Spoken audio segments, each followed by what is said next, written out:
안녕하세요, 유어카 갤러리입니다. 오늘은 얼마 전 공개된 신형 4 시리즈의 오픈톱 버전 4 시리즈 컨버터블을 살펴보려 합니다. 바로 본론으로 들어가서 이번 신형 4 컨버터블이 갖는 특징을 보자면 단연 소프트탑으로의 복귀일 텐데요.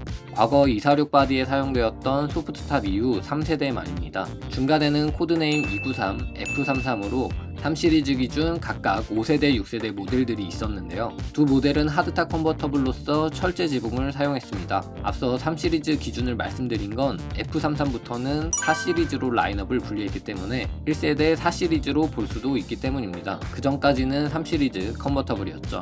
그럼 BMW는 왜 한창 잘 사용하던 하드탑을 버리고 다시 소프트탑으로 돌아오게 된 걸까요? 간단히 하드탑의 장단점을 살펴보겠습니다. 우선 하드탑의 장점은 지붕을 닫았을 때 일반 쿠페 모델과 다르지 않다는 점입니다. 외부 소음을 차단하는 데 있어서 일반 자동차와 다를 바가 없고요.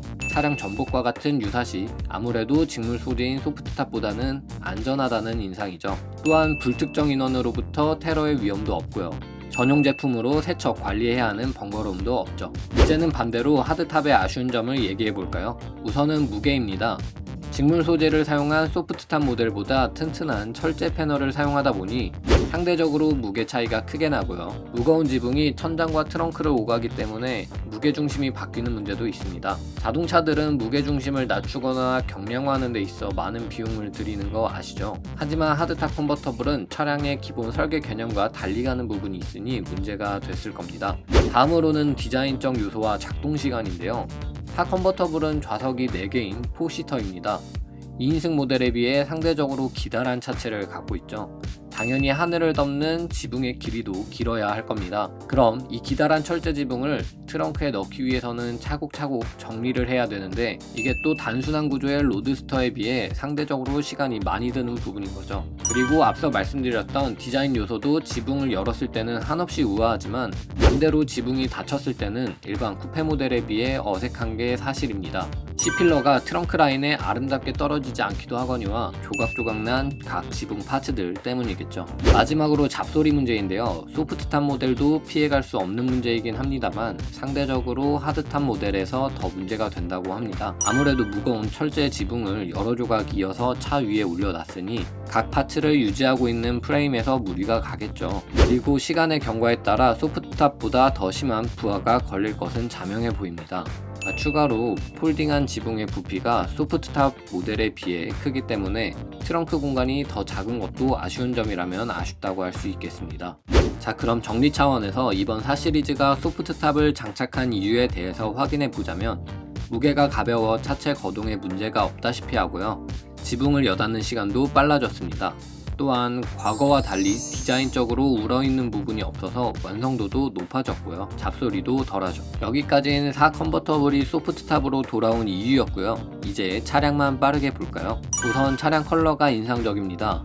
개인적으로 가장 좋아라 하는 색이 초록색인데 요즘 BMW 초록색 계열 컬러들 꾸준히 선보이면서 블루 맛집뿐만 아니라 그린 맛집으로도 거듭나는 모양새입니다. 초록색 계열을 자주 다루는 건 주로 영국 브랜드였는데 독일 브랜드에서도 다뤄주니 감사하네요. 정말 고급지고 멋스럽습니다. 번외로 시계 좋아하시는 분들은 초록색이 대세인 거 이미 알고 계시죠? 롤렉스 헐크 썸마를 필두로 오리스 에키스, 최근 한강 에디션과 라도의 캡틴 쿡 보시면 그린 이즈 더 뉴 블랙이란 말이 매우 설득력 있게 느껴지실 겁니다. 자동차 시장도 비슷한 흐름이 느껴져요. 다시 본론으로 돌아와서 차량 보시면 저는 이제 전면 그릴에 대한 뇌이징이 조금씩 된 건지 더 이상 처음 봤을 때처럼 충격적인 느낌은 없습니다. M3, M4에서 해당 그릴을 사용하기도 했고 영상 제작하며 계속 보다 보니 적응이 되긴 되나 봅니다. 실차를 볼 때쯤이면 완전히 적응할지도 모르겠습니다. 그리고 신형에서 언급하고 싶은 부분이 하나 더 있는데요.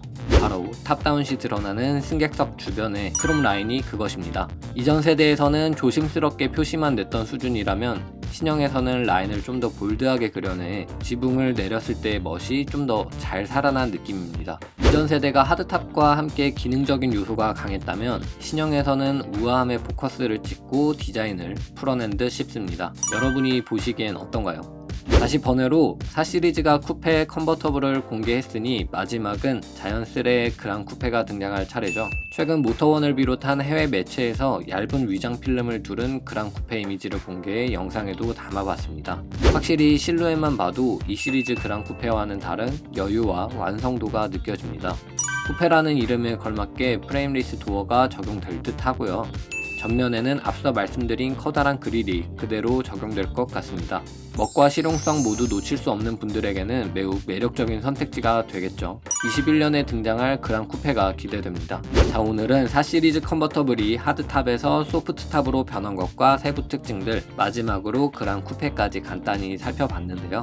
오늘 영상 어떠셨나요? 신형 4 시리즈 컨버터블에 대해 재미있게 보셨다면 구독과 좋아요 잊지 말아주시고요. 저는 다음 영상에서 뵙겠습니다. 안녕히 계세요.